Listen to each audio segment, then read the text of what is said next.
काय काय योजना मी आता अरे थांबा रे जरा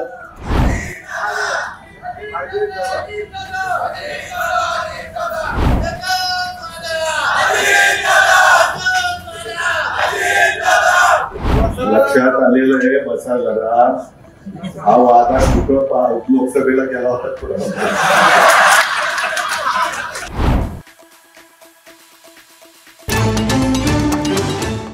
ग्रामीण भागामध्ये काही महत्वाची चाललेली कामं त्याला व्हिजिट करणं आणि त्याच्या संदर्भात तिथल्या अधिकाऱ्यांना काय सूचना त्यांना माझ्याकडनं पाहिजे होत्या त्या देण्यामध्ये माझा वेळ गेला आणि तुम्हाला मला त्यामुळे इथं थांबावं लागलं. माझी तुम्हाला एक विनंती आहे, विशेषतः जिल्ह्यात भागामध्ये असणाऱ्या त्या बोरकरवाडीला मी एक 2,88,00,000 रुपये टाटा कन्सल्टंट कडून आपल्याला मिळाले, फीस कडनं टाटा ट्रस्ट कडनं आपल्याला मिळाले आणि त्यांनी बोरकरवाडीच्या माझ्या बऱ्याच बांधवांची मागणी होती बंद पाईपलाईन मधनं आम्हाला पाण्याची व्यवस्था जाण्याची करा. त्याच्या भूमिपूजनाच्या निमित्तानं मी जाणार आहे. निमित्त भूमिपूजनाचं आहे, परंतु तरी देखील साधारण मी जनाईच्या करता, शिरसाईच्या करता, पुरंदर उपसा सिंचन योजनेच्या करता, करा नदीवर असणाऱ्या बंधाऱ्यांच्या करता आणि एक नवीन योजना मी बारामती करता आणतोय, नीरा करा योजना. नीरा नदीतलं पाणी करा नदीच्या परिसरामध्ये आणण्याच्या करता आणि त्या मधल्या सगळ्या भागामध्ये तलावात ते पाणी भरून देणं. कारण बरेच दिवस आपण सगळा प्रयत्न केला. आपण लाकडी निंबोडी उपसा सिंचन योजना मंजूर केली. ती माझ्या इंदापूर तालुक्यातल्या काही गावांना, बारामती तालुक्यातल्या काही गावांना, असं 15-18 गावांना ती योजनेचा फायदा होणार आहे. आपण जनाई शिरसाई केली, परंतु ते बंद पाईपलाईन नसल्यामुळं बरचसं पाणी वाया जात आहे. त्याच्यामुळे पाण्याचा जो जास्तीत जास्त लाभ हा माझ्या सुपा परगणा भागातल्या सहकाऱ्यांना आणि शिरसोपाळ परिसरातल्या सहकाऱ्यांना व्हायला पाहिजे, तशा पद्धतीने होत नाही. आणि म्हणून इतके दिवस आपण वेगवेगळ्या पद्धतीनं मोठ्या मोठ्या लोकांना विनंती करायचो, CSR मधनं निधी आणण्याचा प्रयत्न करायचो, परंतु मी मागणी लोकांची वाढत गेली. वाकीच्या तलावात असेल, बोरकरवाडीच्या परिसरामध्ये असेल, तरडोलीच्या परिसरामध्ये असेल, मोरगावच्या परिसरामध्ये असेल, अशा पद्धतीने ती मागणी वाढत गेल्यामुळं मला शेवटी या निर्णयाप्रती यावं लागलंय. त्याच्याबद्दलची विस्तृतपणे माहिती मी त्या सभेमध्ये दिली. उद्याच्याला मी सोमवार जरी असला तर 1 वाजता बारामतीमध्ये ठिकाण कुठं ठरलं उद्या 1 वाजता पाटस रोडच्या वृंदावन गार्डन मध्ये जेवढे आपले बूथ कमिटीचे मेंबर आहेत, ज्या आपल्या महिला, युवक, युवती, सगळे सेलची कार्यकारिणी, राष्ट्रवादीची शहराची ग्रामीणची कार्यकारिणी, जेवढे आपले आजी माजी सन्माननीय पदाधिकारी आहे, जिल्हा परिषद, तालुका पंचायत, छत्रपती कारखाना, माळेगाव कारखाना, सोमेश्वर कारखाना, बारामती बँक, PDCC बँक, त्याच्यामध्ये खरेदी विक्री संघ, दूध संघ, मार्केट कमिटी, त्या ज्या काही आपल्या संस्था आहेत, त्या संस्थांच्या अनेक मान्यवरांना, सर्वांना त्या मीटिंगच्या निमित्ताने यावं. त्याच्या निमित्तानं देखील साधारण काय काय योजना मी आता अरे थांबा रे जरा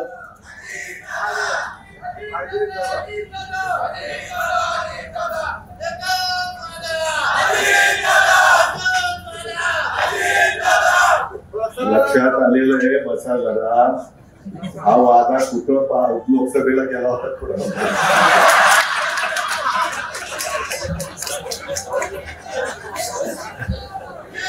अरे बाबा होता त्याच्यामध्ये मी तुमच्या सगळ्यांचं स्वागत करतो. जरा थांबा, मला बोलू द्या, मला आज खूप काम आहे. त्याबद्दल तुम्ही आल्याबद्दल मी तुमचं स्वागत करतो. एकंदरीत या सगळ्याच्या बाबतीमध्ये त्याच्यात पण मी आत्ताचा अंतरिम अर्थसंकल्प सादर करत असताना राज्यातल्या जनतेला ज्या काही योजना दिलेल्या आहेत त्या योजनांच्या बद्दलची माहिती आणि काही जण त्याच्याबद्दल बोलतात की बाबा हे चुनावी जुमला आहे म्हणून ते देत आहेत, 2 महिने देतील पुढे काय वगैरे वगैरे. ठीक आहे, प्रत्येकाला बोलण्याचा अधिकार आहे. अनेक राजकीय नेतेगण अलीकडच्या काळामध्ये काय करतायत, काय बोलतायत हे टीव्हीच्या माध्यमातून आपण बघतोय आणि पेपरमध्ये देखील आपण वाचतोय. म्हणजे फार ढेकणापासून काय काय नावं देतात मी तर आश्चर्यचकितच झालेलो आहे. पण मी स्वतः ठरवलेलं आहे की येणाऱ्या विधानसभेच्या निवडणुकीचा प्रचार होईपर्यंत म्हणजे एक आपली मराठी संस्कृती आहे. स्वर्गीय यशवंतराव चव्हाण साहेबांनी सुसंस्कृत महाराष्ट्र कसा असला पाहिजे आणि राजकीय लोकांनी सत्ताधारी असू द्यात विरोधक असू द्यात त्यांनी कसं वागलं पाहिजे, कसं बोललं पाहिजे, कशा प्रकारे भूमिका मांडली पाहिजे त्याबद्दल आपल्याला सगळ्यांना त्या काळामध्ये शिकवलेलं आहे. त्यांची पुस्तकं आहेत आणि त्याच विचाराने आम्ही सगळेजण महाराष्ट्रामध्ये काम करतोय. त्याच्यामुळं आपल्याकडं विकासाच्या करता बोलायला खूप आहे. आपल्याकडे आता दिलेल्या वेगवेगळ्या योजनांच्या बद्दलची माहिती द्यायला खूप आहे. परंतु ती आमच्या कागदावर राहू नये. आता एवढ्या मोठ्या प्रमाणावर महिला आहेत तिथं.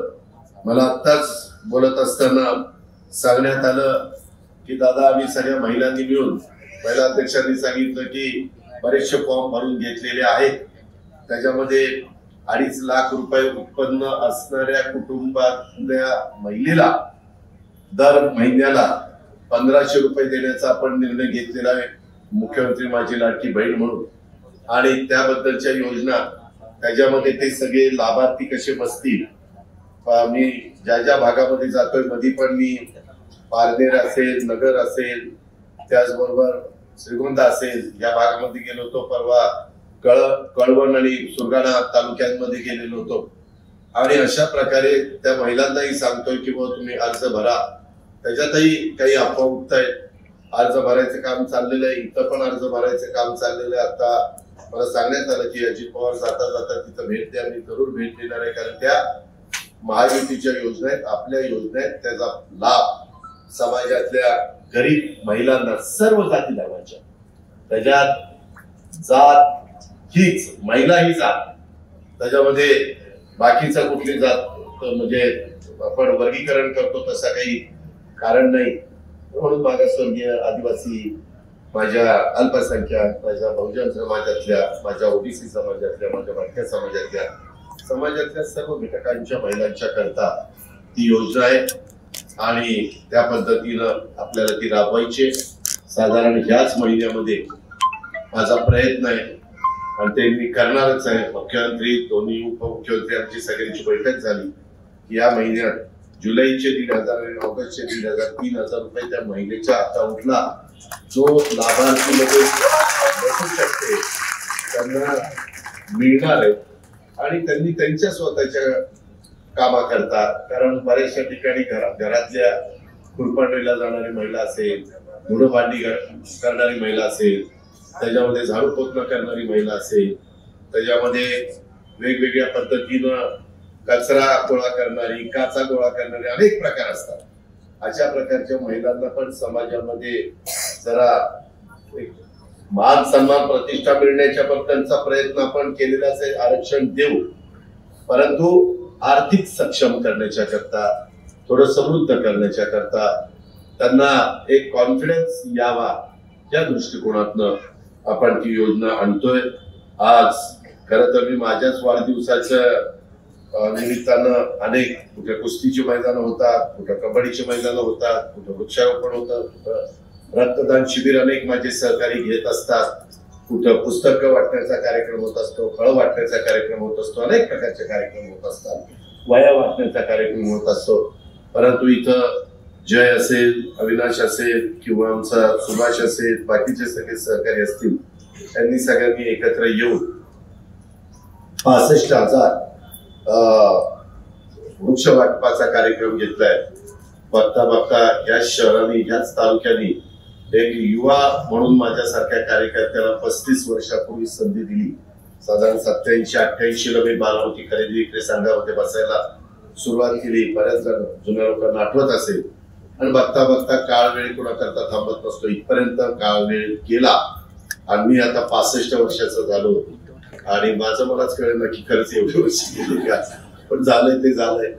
त्याच्यामुळं मी मगाशीच सांगितलं, काळानुरूप ह्या गोष्टी घडत असतात. नवीन कार्यकर्ते पुढे येत असतात, त्यांना मदत करायची असते, त्यांना मार्गदर्शन करायचं असतं, महिलांना त्या ठिकाणी संधी द्यायची असते. अशा पद्धतीनं आपण आजपर्यंत काम करत आलो. आज एक कुटुंब एक झाड उपक्रमाअंतर्गत वृक्ष वाटपाचा कार्यक्रम इथं होणार आहे. प्रायोगिक तत्वावर एक ठराविक पुरुषांना महिलांना ते वाटप करणारे, कारण पुढेही मला बरेच कार्यक्रम आहेत. आणि उद्या मात्र 1 वाजता त्या मेळाव्याला पण मोठ्या संख्येने आपण सगळ्यांनी यावं. त्याच्यामध्ये साधारण माझी भूमिका तिथं स्पष्ट करणारे आणि ज्या योजना जी राज्याकरता आणलेल्या आहेत त्या पण युती सरकारने आणलेल्या आहेत, मुख्यमंत्र्यांनी आणि सगळ्या मंत्रिमंडळाने आणलेल्या आहेत, उपमुख्यमंत्र्यांनी आणलेल्या आहेत. त्या सगळ्याची माहिती ही आमच्याही जीवभावाच्या कार्यकर्त्यांना असावी अशा पद्धतीनं आमचा सगळ्यांचा प्रयत्न त्या ठिकाणी आहे. त्याच्यामध्ये वेगवेगळ्या समाजाला आता मौलाना आझाद महामंडळाच्या वतीनं देखील 4.5 कोटी रुपये मंजूर आपण केलेले आहेत मुस्लिम बांधवांच्या करता. त्याकरता माझा सत्कार करायचा आहे. नुसता सत्कार कशाने करायचा, कुठे गेला सत्कार करण्यापेक्षा बटन दाबा माझं.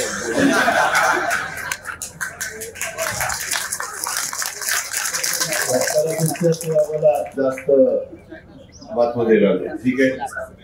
त्यामध्ये प्रमुख तर सगळे प्रमुख आपल्यात बरोबर होते.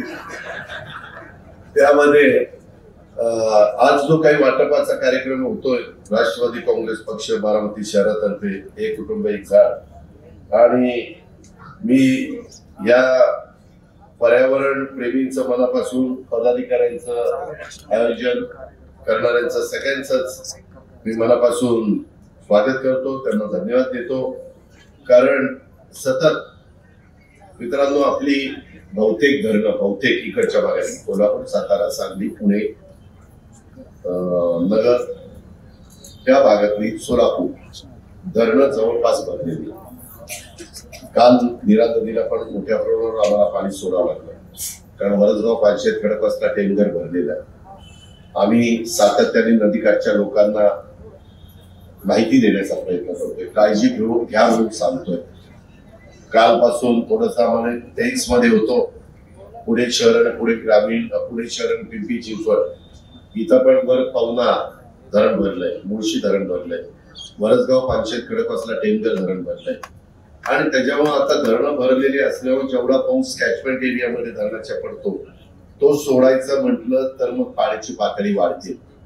कधी नव्हे तर आज तसं बघितलं तर 4 तारीख आहे ऑगस्ट, दररोज ज्या उजनी धरणावर माझ्या पुणे जिल्ह्यातलं, माझ्या सोलापूर जिल्ह्यातलं, माझ्या नगर जिल्ह्यातल्या अनेक शेतकऱ्यांचं सगळं शेतीवाडी अवलंबून आहे. त्यांच्यामध्ये आर्थिक उत्पन्न वाढवण्याच्या करता जी फळं, भाजीपाला, पिकं ते घेतात, ते उजनी धरण आज 75% पुढे गेले, 75% पुढे.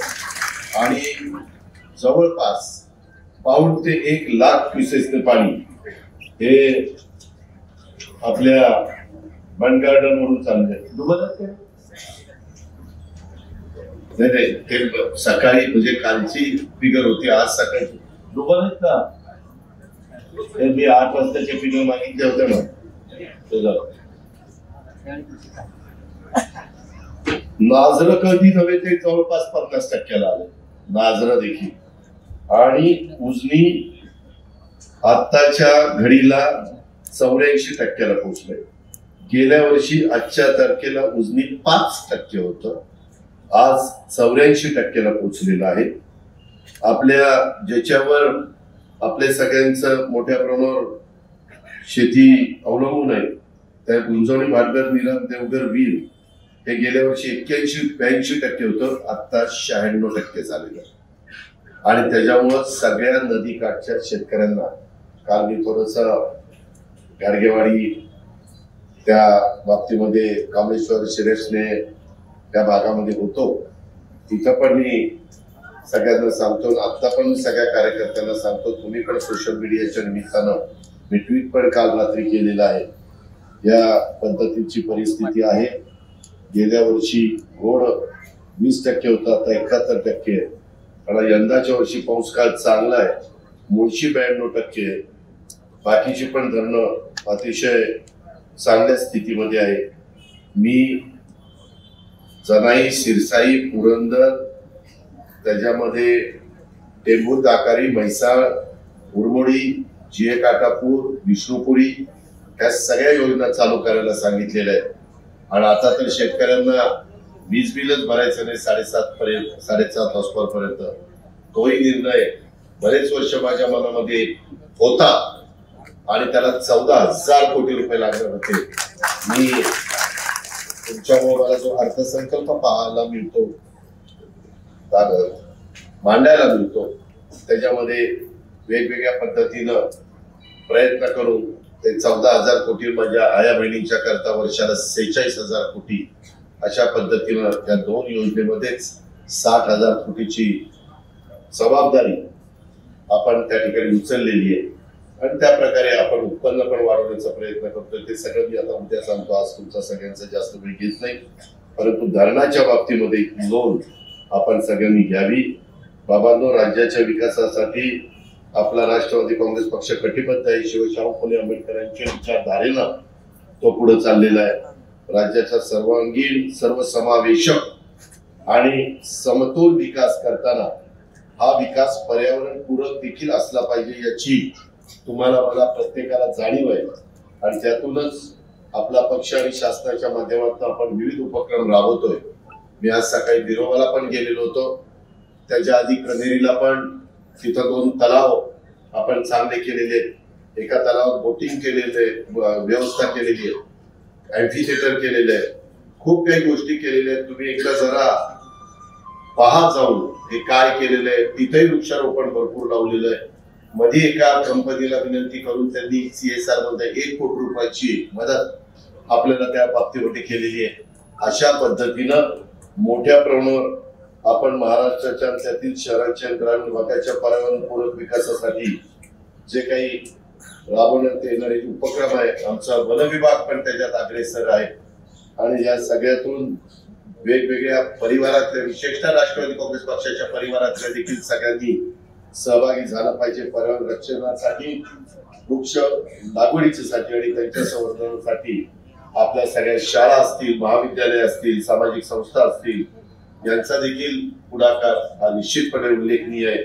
या राष्ट्रीय आणि आंतरराष्ट्रीय अभियानासाठी, हरित वसुंधरेच्या उद्दिष्टपूर्तीसाठी आपण सर्वांनी देखील तन मन धनानं सहभागी झालं पाहिजे. आता ही झाडाची रोपं देत असताना जय पाटलांनी आणि सुभाष सोमाण्यांनी त्याच्यामध्ये 10,000 रुपयाची 10,000 झाडांच्या रोपांची किंमत दिलेली आहे. बाकीची पण त्या बाबतीमध्ये इतर कामशूर व्यक्ती पुढे येत आहेत आणि देत आहेत. माझी एवढंच म्हणणं आहे की बारामती सारख्या विकसित शहराला आपल्याला ग्रामीण असेल किंवा शहरी भाग असेल, हिरवाईनं नटण्यासाठी राष्ट्रवादी काँग्रेस पक्षाने हाती घेतलेलं हे अभियान, जय तू आणि तुझी टीम, सुभाष, तुम्ही सगळेजण निश्चित कौतुकास्पद आहे. आपण सर्वांनी बारामती शहरामध्ये आणि परिसरात एक घर एक झाड, एक घर एक झाड, एक मूल एक झाड एवढ्यावर न थांबता आता एक नागरिक एक झाड यासारखे उपक्रम घेऊन ते यशस्वी केले पाहिजे. वृक्ष लागवडीच्या करता जनजागृती केली पाहिजे. जुन्या लोकांनी आठवा, पेन्सिल चौक किंवा विद्या कॉर्नर चौक ते गदिमा काय रस्ता होता, आणि आज तिथं कशी झाडं, पेन्सिल चौक किंवा विद्या कॉर्नर चौक ते 3 हत्ती पर्यंत काय झाडं होती, आता किती झाडं दिसत आहेत. अशा अनेक ठिकाणी आपण आणि आपले सगळे सहकारी मित्र झाडं लावतोय. अजून खूप आपल्याला काम करायचंय. पुढच्या पिढीने आपल्याला निश्चितपणे एक दुवा दिला पाहिजे किंवा त्यांनी म्हटलं पाहिजे की आमच्या पूर्वजांनी चांगली झाडं लावली म्हणून आपल्याला हे सगळं पाहायला मिळतंय आणि त्याच्यामुळं झाडावरच आपल्या सगळ्यांचं जीवन अवलंबून आहे. नाहीतर पर्यावरणाचा ऱ्हास झाला तर काही खरं नाही. आता ज्या पद्धतीनं पडतोय तिथं प्रचंड पाऊस पडतोय, नाही तिथं काही नाही. कशा पद्धतीने चाललेलं आहे हे आपण सगळे बघताय. ग्लोबल वॉर्मिंगचं संकट आहे बाबांनो. त्याच्याकरता तुम्ही प्रत्येकाने आता यांनी सांगितलेलं आहे की एक घर एक झाड, पण आत्ताच मला तिथं सांगण्यात आलं, मी पण जाहीर करतोय, जे त्यांच्या कुटुंबामध्ये तिथं आता जे फ्लॅटमध्ये राहतात त्यांना झाडं लावता येणार नाही, पण ज्यांचं घर असेल बाळासाहेब म्हणजे ग्राउंड फ्लोअरला आणि पटांगण असेल त्यांना तर झाडं लावता येतील. असं बरेच जण माने तुला पण झाडं लावता येतील असे बरेच जण सहकारी. माझं म्हणणं की आज मी बऱ्याचदा बघतो झाडं लावली जातात, फोटो काढले जातात, आम्ही झाडीनं पाणी घालतो, मस्तपैकी पोच देतो, सगळं काही देतो, परंतु महिन्याने 2 महिन्याने त्या झाडाचा पत्ता नसतो. आज आपण तुम्ही त्या सहयोग सोसायटीत राहतो. सहयोग सोसायटीमध्ये पूर्वी काय परिस्थिती होती? एक झाड नव्हतं, इम्तियाज होतं, एक झाड नव्हतं, तिथं माळ होतं, बॅरन लँड होती. आज काय परिसर तो झालेला. यंदा पाऊस काळ चांगला असल्यामुळे कॅनल पण चांगल्या पद्धतीनं मी नियोजन करेन, तुम्ही काळजी करू नका. त्याबद्दल आपण सगळ्यांनी काळजी घ्या.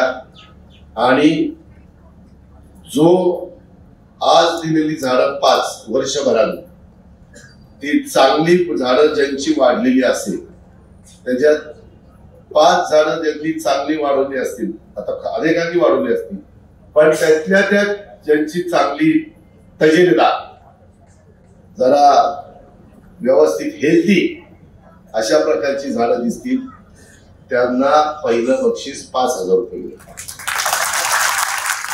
3 झाडं घेऊन त्यांनी वाढवलेली असतील, जे 3 झाडं घेऊन वाढवतील त्यांना सगळ्यात 1 नंबरचं, त्याच्यात पार्सलिटी होणार नाही, त्याच्यात पर्यावरणवादीच लोकांची कमिटी करून बाबा तुम्ही बघा आणि तुम्ही सांगा, ते सांगतील त्याला ते पहिलं बक्षीस 3,000 रुपये दिलं जाईल.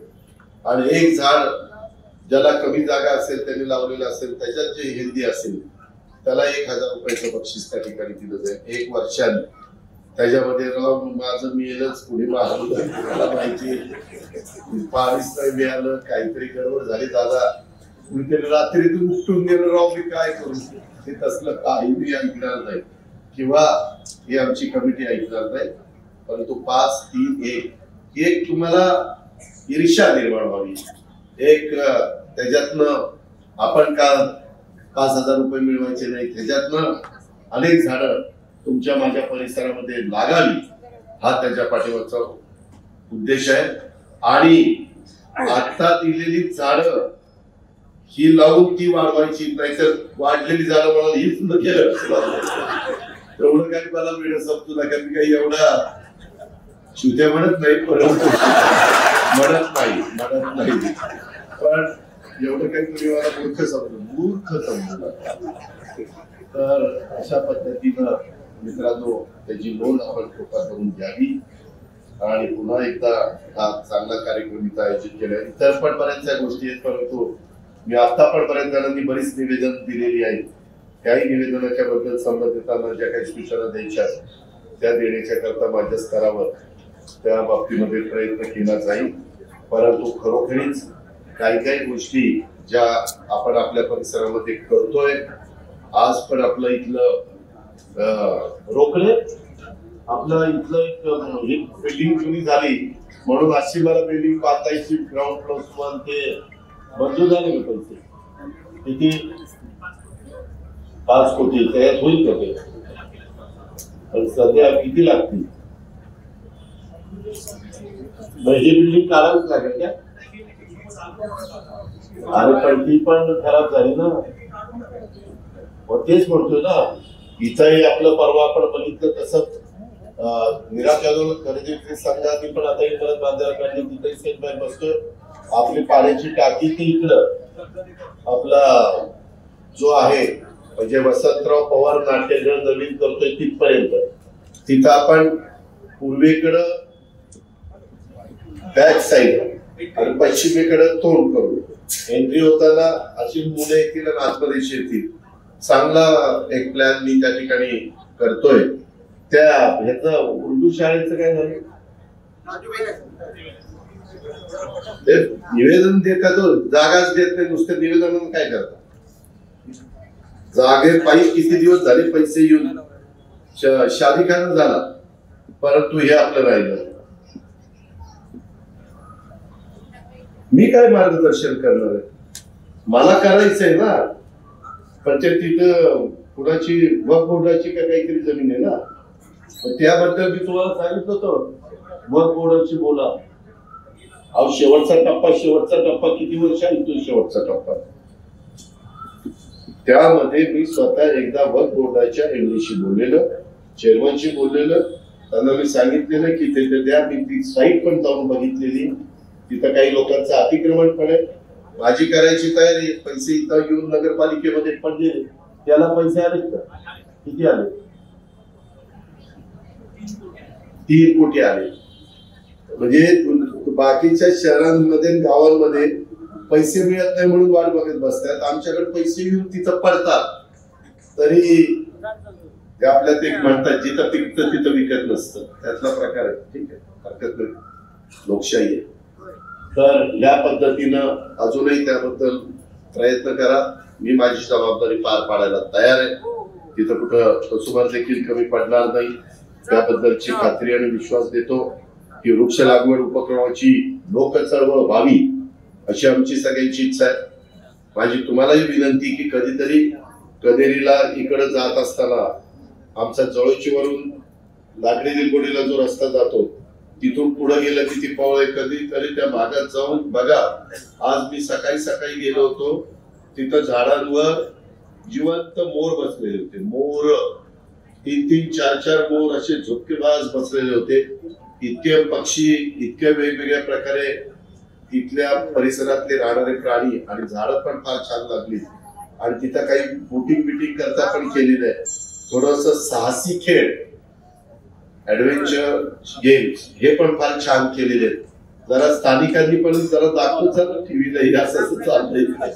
बाकी दाखवण्यापेक्षा हे दाखवत. तर त्याही गोष्टी तुम्ही बघा. तिथं वन विभागाच्या ज्या नियम आहेत त्या नियमाचा आधार घेऊन आम्ही त्या सगळ्या गोष्टी करण्याचा प्रयत्न केलेला आहे. बाकीच्याही ठिकाणी कामं बरीचशी चाललेली आहेत. माझी एवढीच हात जोडून विनंती आहे, शहरातल्या ग्रामीण भागातल्या नागरिकांना, ग्रामस्थांना, कार्यकर्त्यांना, सहकाऱ्यांना, सामाजिक काम करणाऱ्या सर्वांना की ते आपलं चांगलं ठेवण्याच्या करता काही तुमच्या विधायक सूचना असतील तर तुम्ही मला किंवा माझ्या सहकाऱ्यांना सांगा किंवा अधिकाऱ्यांना सांगा. मी जरूर त्या चांगल्या सूचनेचं स्वागत करीन. पण त्याचा उपयोग आणि उपभोग हा चांगल्या पद्धतीने घ्या. तुमच्या मुलांच्या करता, नातवंडांच्या करता, पतवंडांच्या करता, तुम्हाला बसण्याकरता फार वेगवेगळे स्पॉट, एकच स्पॉट नाही निवडला, असे वेगवेगळे स्पॉट आहेत. आणि ते अजून अंतिम टप्प्यात आहेत, काही अजून मंजूर केलेले आहेत. त्याची पण कामं ही लवकरच आपल्याला सुरू करायची आहे. अशा प्रकारे आपण आपल्या तालुक्याचा सर्वांगीण विकास करण्याचा प्रयत्न त्या ठिकाणी करतोय. आणि म्हणून मला पाण्याच्या बद्दल बोरकरवाडीला मी त्या बाबतीमध्ये सांगेन आणि उद्याच्या मेळाव्यात एकंदरीत सगळ्या योजनांच्या बद्दलची पण माहिती त्या बाबतीमध्ये देईल. त्याच्यामुळे उद्याची दुपारची 1ची वेळ आहे. कुणीतरी प्रास्ताविक करेन आणि मीच भाषण डायरेक्ट करेन, कारण मला नंतर मुंबईला जायचंय. त्या उद्या विमान मागव आहे 4 वाजता, 3 वाजता बोलू. त्या पद्धतीनं तर त्या पद्धतीनं आपण करूया. आणि तुमची पण काही जबाबदारी, काही एकट्याने सगळं करून चालणार नाही की सगळ्यांनी हातभार लावला पाहिजे.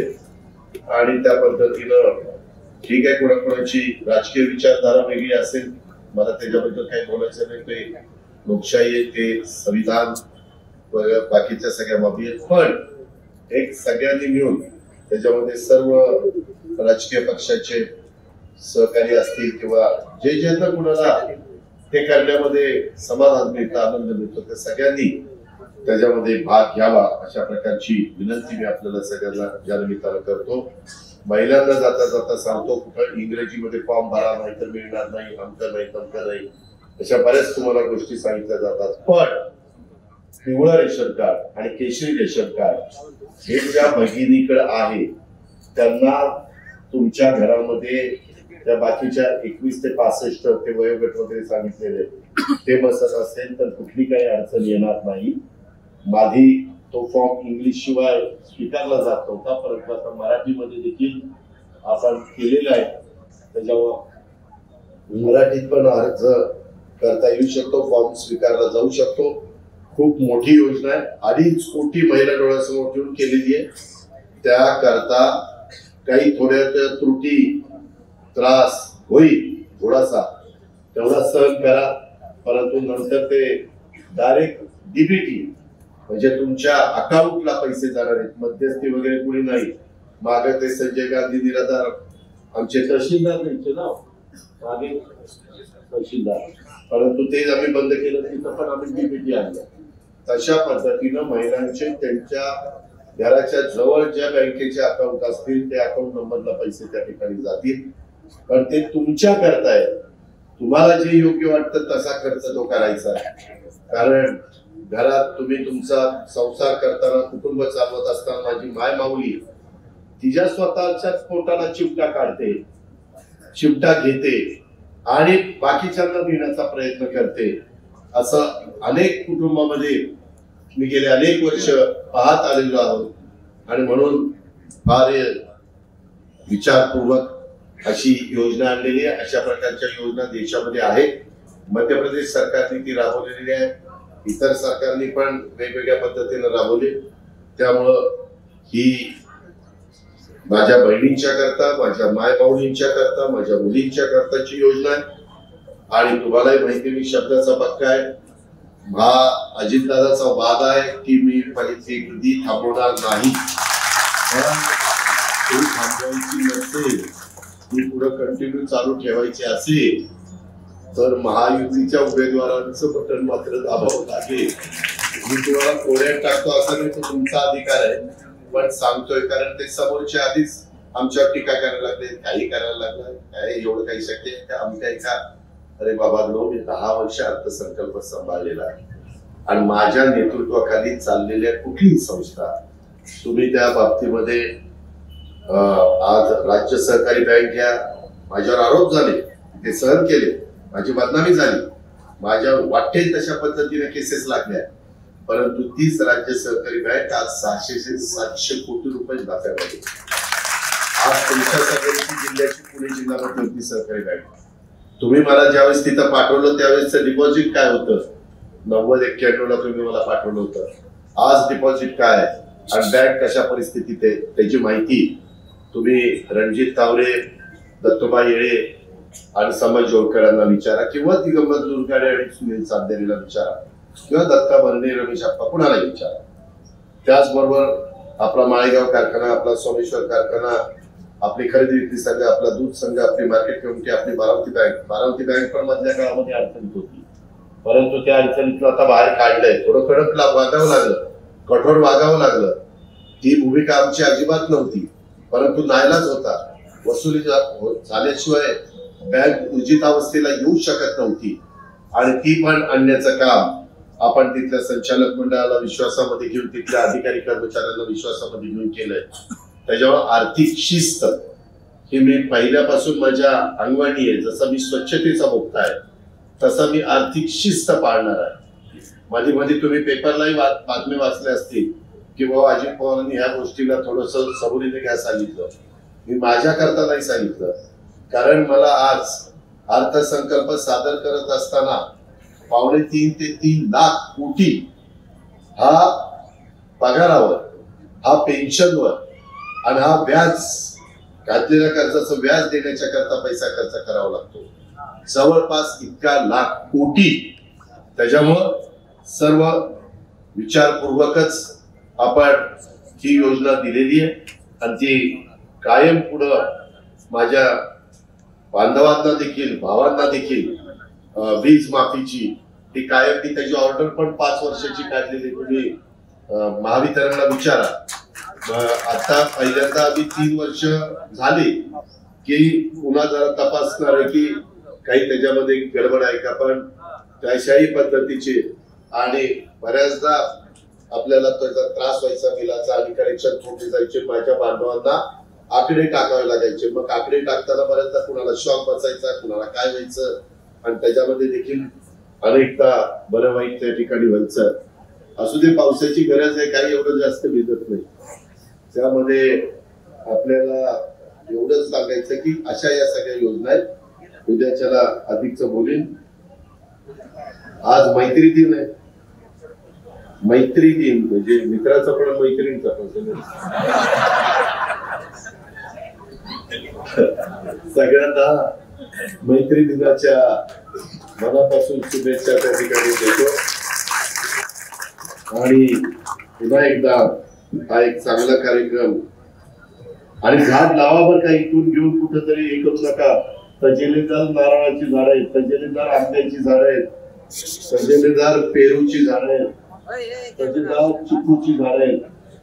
आणि ज्याला झाड लावायला जागा आहे अशांनीच ती घ्या, नाहीतर घरी पोच करत. पण त्या घरात जागा पाहिजे. हा, ठीक आहे. पुन्हा एकदा आपण सगळेजण मोठ्या संख्येने आला, सहभागी झाला, त्याबद्दल धन्यवाद. नमस्कार. जय हिंद, जय महाराष्ट्र.